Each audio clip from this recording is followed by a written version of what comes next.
What's up YouTube? I'm just another guy and welcome back to Gibraltar United. So, here we are today. It is the 26th of August 2032 and we've got ourselves the Champions League group stage draw to go through. However, before we go into that, I want to talk about a few other things. Of course, we're going to go to the transfers first and talk about the influx and outflux of transfers. So, I think we'll talk about the outs first. Obviously, last time I met you back, I made a point, or I made a pretty massive point that everyone else in this league is now a professional team, apart from the newly promoted boys, Magpies. However, everyone else is now a fully professional team. So I was really intrigued and it was going to be quite fascinating to see how other teams in this league approach the transfer market and how they were going to spend their money. Before I talk about that, I just want to say Jay Eastwood left the club on a free. He is now at Stockport, and Vanucci left for Coventry. And then we talk about sort of the first big bit of news that I want to talk about. Billy Jones left the club to join Lincoln for 3.5k. So for me, that was pretty interesting. And I was like, okay, so maybe players are going to start, maybe smaller teams than me in the league are going to start coming in for my players who are Gibraltarian. So the way I was thinking that would work is that way, you know, people who are playing in the national team will actually get to go and play football week in, week out. Instead of sitting on the bench or going out on loan, they'll actually have a team that wants them. So Billy Jones leaving for 3.5k.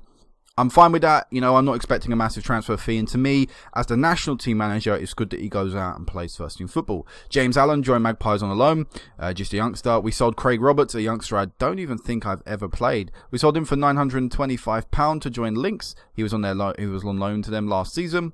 Bart Moens, I decided to sell Bart Moens. We're keeping David as our backup centre mid, and Bart Moens I decided I no longer wanted. So we sold him for 105k to Panathinaikos for a free transfer a few years ago as well. The job he did for us was decent, nothing extraordinary. He was never our key, obviously, main man. But, you know, he performed when we needed him most of the time, apart from, of course, them PSG games. But yeah, 105k, I think it's a healthy profit on a player that is alright. We then sold Danny Hardwick, again another player that has never played for my club. We sold him to Man 62 for £1,400. £1,400. We then sold Beckham Muster as well to Dynamo Kiev. Again, I specified this last video. With my new left back coming in of LaRue, I wanted to keep Jesse Clark, so Beckham Muster was the player to leave. 500k, obviously not a lot, but it is in a way quite a lot as well. He wasn't valued at 500k at my team, and of course the league size, the club reputation, the league reputation, it has a direct effect on the value. Because of where he was at, he wasn't worth a lot. Now he's gone to Dynamo Moscow, of course he can be worth a lot more. But I think 500k, again, it was profit on what we signed him for. He was in a fantastic servant at the club for every year that he was here. You know, he was a first choice left back. So yeah, Beckham Muster shows that we are making signs of improvement, and 500k, like I say, it's a nice profit. Then loaned a lot of people out. The only major guy I kind of want to talk about is Alvaro Morales, a player we signed last year because we pre-arranged his deal at the age of 16. He joined us at the age of 18. He's gone out to FC Wacker Innsbruck. He's gone to I think it's at the Belgian top division. Yes, it is the Belgian top division. So he's gone out to there to play football. He's expecting to play every game as well there, so that's good for him. He's never going to be in our team and be an amazing player, but we get him out there. We raise his value a little bit, maybe bring him back and sell him on for profit, because that's all I really see me doing with this guy. I don't see him having much of a future here. Loaned a lot of people out to Cannons, as you would expect, though. They're our feeder club. Daniel Stubbs left to Lincoln, one of the best centre-backs Gibraltar currently has.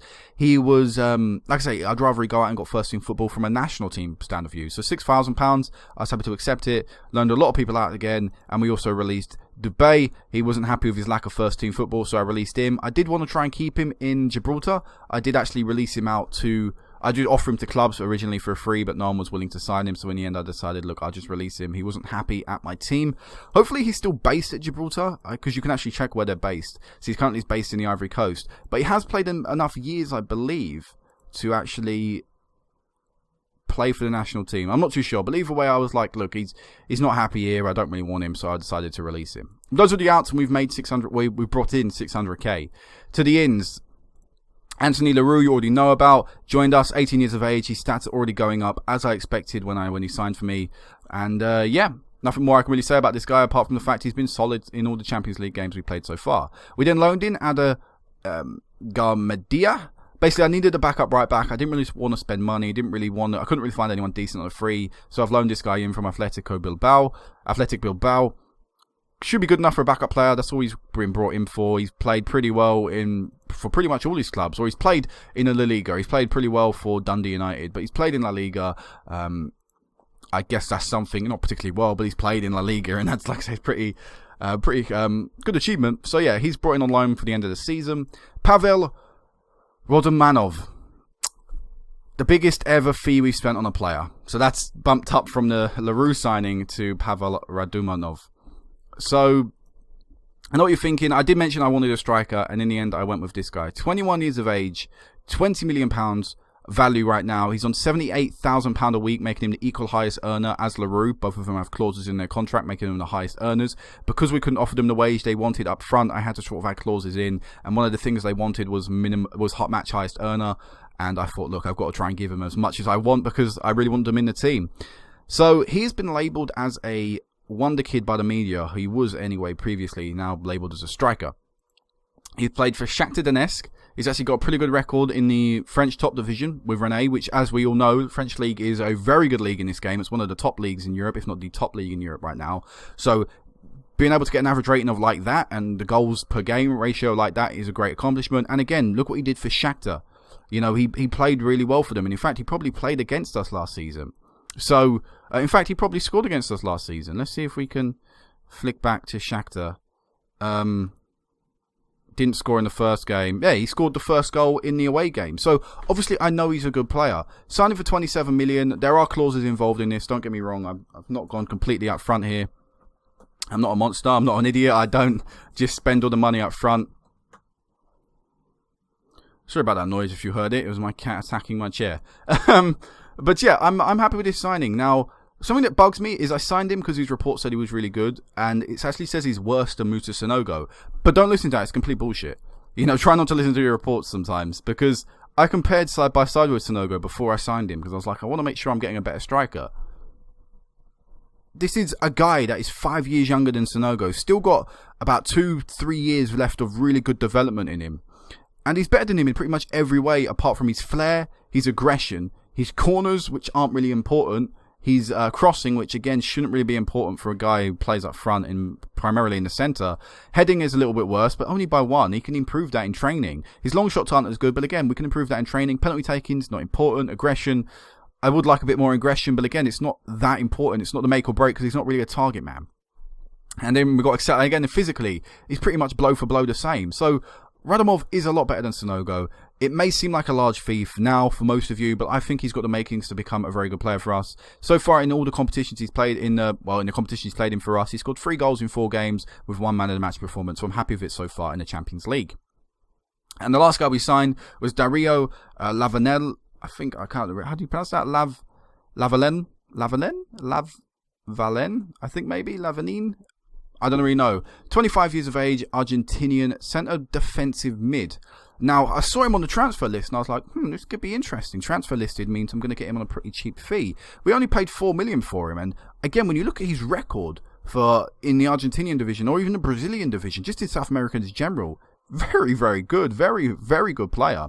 His report says he's a pretty good player, probably the same level as Marola, and I agree. I think this is a great player, really nice player to have on the bench. And if we need to, we can now push Marola a little bit further forward because we have a good enough defence midfielder to take his place if we need someone to. So, yeah, $4 million, I think it's a bargain and a steal for him. And overall, with the $50.5 million we spent so far this window, and I'm not going to spend any more, obviously, because I actually can't. I think the window's officially closed for me, or it closes tomorrow or something.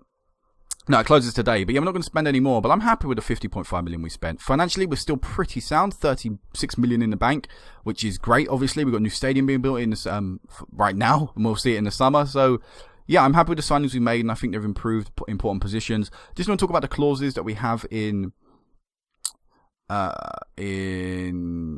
Lavelle has a sell-on clause, but that's not really important. But yeah, with Rodomov, he had 10% of the next transfer fee will go to Romanov. That was because of his contract, I believe. Again, it was one of the things he really wanted. 20% of the profit for the next sale will be owned to Shakhtar.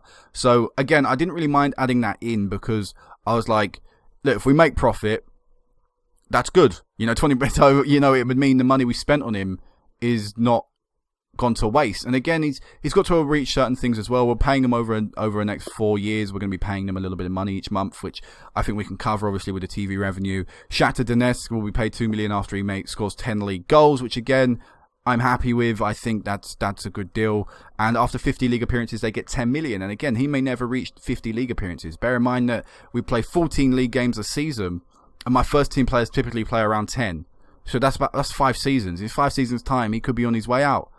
Who knows? So yeah, they may never get that 10 million, but I'm happy with the fee we spent on Romanov. And like I say, not all of it's up front. I'm not particularly crazy. And with the league, the way it's set out, the league appearances thing is actually a pretty good thing to us to use, because, as I said, it's like 4, 5, 6 years in the future that they'll be paid out, if at all. So that's a problem for later down the line. Anyway, yes, those are the signings in, those are transfers out. The squad is shaped up pretty nicely, in my opinion.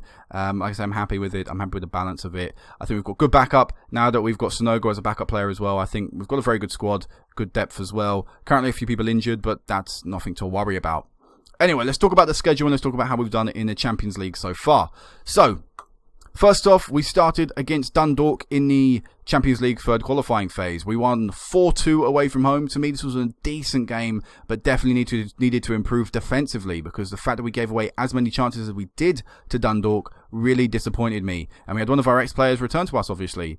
John Brown, I believe, our ex-player, isn't it? Yeah, he returned to play against us and played decently well, I guess you could say. But yeah, 4-2, not particularly great from us. We needed a better defensive performance. 5-1 was the home game at Europa Point, and again, this was a better performance. We completely dominated Dundalk. Still, to me, it was really annoying the fact that we conceded, and we actually went 1-0 down. So this wasn't very good. This definitely needs to be something I was a little bit worried about in these first 2 games. The fact that we conceded the goals that we conceded, because last year we went through all of qualifying without conceding a goal. Now we conceded 3. I was like, this is not good. We're going to have to definitely see and test ourselves in the playoffs. And in the playoffs, we've got FC Copenhagen, definitely a step up from Dundalk, and there was no real problem. 4-0 with the first game, completely dominated FC Copenhagen. We had Rudonomov score his first ever goal for us, which is always nice. We had Perez scoring as well. So, yeah, it was a good performance, nice, comfortable, easy victory. And then we won 2-0 at home. Rodomov scored 2 goals, which again, really good. First double for us. Completely dominated Copenhagen. Shame we couldn't score a few more goals, but hey, a win is a win. So, very easily through to the Champions League group stages. Obviously, the winner of the league this year will actually get there straight away, and obviously that's going to be us. So, we won't even have to deal with qualifying next season. So, it's all very good indeed. And we also won the Pepe Reyes Cup against Lincoln, where I played the second team. We were forced all the way to penalties, though, to win it. We had Sonogo scoring the 63rd minute, and I thought, okay, that's game over. It took us a long time to break them down, but once we did, I thought that was it. Like I said, game over. And no, Joe Rowley scored in the 74th minute, and we just couldn't break them down, despite throwing everything we had at them. As you see, I didn't really have a strong bench either, so there wasn't really much I could do in terms of the bench. But when I look at the starting players I had on the pitch, Sonogo, Giselle, Dos Santos, David, Amari, Jesse Clark, Perez, Mati, the lone player, we had a very strong team out there. So the fact that Lincoln pushed us to a 1-1 draw, I was very surprised at. Luckily, though, in the end, we don't end the streak of winning every single trophy available in Gibraltar for so many years now. We're able to keep that streak going with a very fortunate penalty shootout win, 5-3. So, that's how we did in Europe. We are going to go into the draw in a second, though. I just want to talk about how all the other teams did in Europe. So, Lynx were the team that finished bottom of the European places last season, finishing 5th, I believe. Yep. So how did they do in their second qualifying phase? Well, they didn't do very well. Their first year in Europe as a professional team was one to definitely forget. They lost 3-0 away from home. We're against Zavrek, I think, a professional Slovenian team, so definitely not going to be the easiest game for them, obviously. But yeah, they lost 3-0 away from home, and they lost 1-0 at home, and a man sent off as well. Definitely a day to forget for them. Not a particularly great performance in either leg. The next team we're going to look at is Man 62, a team that entered the third qualifying phase of the Europa League. They played FC Twente. Of course, this is a really difficult thing, and it's one of the problems entering at the latter stages of the Europa League. You get drawn against some pretty tough teams, and it's very, very hard in the Europa League as a small team to get further. In the Champions League, you know, depending on what stage you enter at, you typically get drawn against somewhat easier teams, or you have the potential to get an easy draw. As an unseeded team in the Europa League, you're pretty much screwed. So they lost 3-0 at home to FC Twente and lost 4-0 away from home to them. But, you know, it wasn't really much more I would expect from them against FC Twente. I wouldn't expect them to get a result. And the last guys we're going to talk about, Britannia, before we go into Lincoln, obviously. Britannia entered the third qualifying phase of the Europa League, and they had Lens, a French team, so again, I didn't really expect anything from them. They lost 4-0 away from home and 3-0 at home, just like Man 62. And again, it'll be years to forget for them in Europe, but it's a steep learning curve for them. Obviously, they're going to be entering later in Europe next year as well, teams that finish 3rd, 4th and 5th. So they're going to have to really improve their quality as quick as possible, or our qualification places will be penalised. And I don't expect instant success from any of the other teams. Only Lincoln I can really see putting up any sort of contest in Europe for the time being. Maybe 5 years down the line, we'll start seeing the other teams starting to contest in Europe. But anyway, let's go into Lincoln, the first ever team, or the second ever team to enter Europe this season, but to enter the Champions League this season, but the first time ever a Gibraltarian team has entered the Champions League alongside another one. So they entered the third qualifying best place playoff thing, third qualifying phase in the best place playoff, and they got Celtic, a team that got to the first knockout round obviously last year, and we could have been drawn against them. And so again, I wasn't really expecting much against them. They lost 7-1 away from home. I have to say I was expecting a little bit more than that. They were really dominated, and the fact that they took the lead is obviously disappointing for them to say, oh, we took the lead for 3 minutes, and then come the 10-minute mark we were 3-1 down. that's not really what you want to be saying. But yeah, they lost there 7-1 against Celtic, and they also lost 2-0 at home. Better performance at home though, so that's something, which meant they were knocked out and went into the Europa League playoffs, which is obviously the stage behind the Europa League group stages, and they got drawn to Sporting, and I was like, oh damn it, they're definitely not going to be getting into the groups. But looking at the first game, they drew 2-2 at home, and they actually put in a good performance. They pretty much matched Sporting. And okay, in the end, they had to come back from 2-0 down to get the 2-2 draw. But yeah, wow. They put in a good performance, and they need to be applauded for that.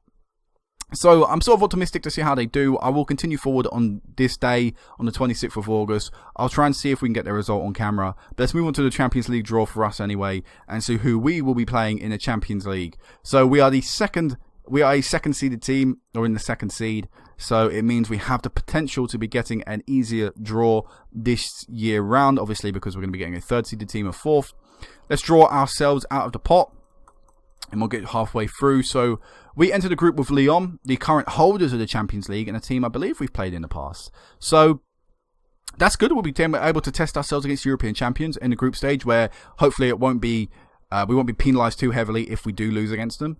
Let's see who we're going to be getting from the third seed. Obviously, a few teams in there I wouldn't mind playing. Basel, Feyenoord, PSV, Shakhtar. Teams that we can definitely beat in there. Zenit as well. So let's see who we get. We're getting Basel, so that's a pretty good draw in my opinion. Basel not doing exactly the hardest team. And who we're going to be getting in the last one. Obviously, we want the lowest possible seeded team, but let's have a little look who we get. We get Real Betis from Spain. So, pretty nice mixture of teams there. No one exactly too easy, but no one exactly too hard either. I think we have a good chance of topping this group, even though we do have the current champions, obviously, of Europe in it. I still think we have a very good chance of topping this group. Our home form is very good. Hopefully, when we move into our new stadium, we can still be saying that. And it has officially ticked over to the next day. So we'll have a little look at at Lincoln and see how they did. We are the highest spenders, obviously. But let's have a little look at how Lincoln did in the Europa League. Were they able to overcome Sporting, although it seems very unlikely, or were they knocked out in the playoffs? They were knocked out in the playoffs. They lost 3-1 in the end. They took the lead in the 24th minute, but were unable to put in a good performance. Obviously, it's not great to see our first choice goalkeeper, Billy Jones, getting a 5.1 because we're starting our Nations League campaigns very soon.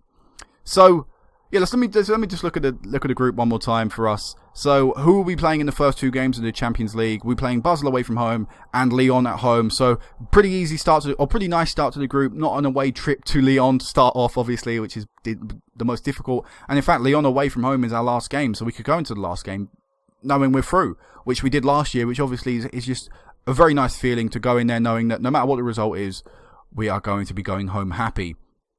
Or at least somewhat happy. Obviously, we get thrashed 7-0 or something. That's not happy. But yeah, Real Betis are then following up in the third and fourth games. So the next so a few episodes time, it'll be Real Betis. So yeah, I'm pretty chuffed with that. I think we've got a good chance of maybe even going through this group with 100%. When was the last time we played Lyon though? I'm pretty sure we played Lyon a few years back and actually did pretty well against them. Or am I thinking of a different team from France? Which is no. So yeah, we've beaten them in the past. We beat them 2 years ago. On both occasions, home and away. Of course, this was the first time we beat them. I think this is the same group we played Chelsea in. And I was like, oh, great, Chelsea, Lyon. Yeah, see, this was the same group we actually played Chelsea in. And we topped this group. So yeah, I'm going into this group thinking we've got a great chance of getting a 100% record. And I don't really think we're too far off for winning this Champions League, because this is a team that 2 years ago, almost didn't beat us in 2 meetings. They won the Champions League a year later. PSG, we've almost beaten them on 2 occasions. This is a team that have gone very far into the Champions League. They won the Champions League. The year after, we nearly beat them. We're so close. We seem to have 1 or 2 bad performances in these big games. If we can get rid of that, I think we can win the Champions League. And anyway, what I want to do is I want to talk about Gibraltar, obviously, because I will be meeting you back for the actual 2 Gibraltar games. I thought I'll do a double livecom next video, and it'll be the start of our Nations League Division D. We've got 2 nice games to start off with as well. San Marino away from home and Malta at home, so hopefully we can walk away there with a victory. I don't know when the last time we won in this competition was. I think it was probably... No, I thought I was going to say maybe it was the last time this competition was on, but no, can't be saying that. So it's been 6 years since we won in this competition. Let's hopefully try and pull an end to that. So yeah, I'll meet you back for the San Marino Malta games in the Nations League Division D Group 3 games. And until then, guys, peace out.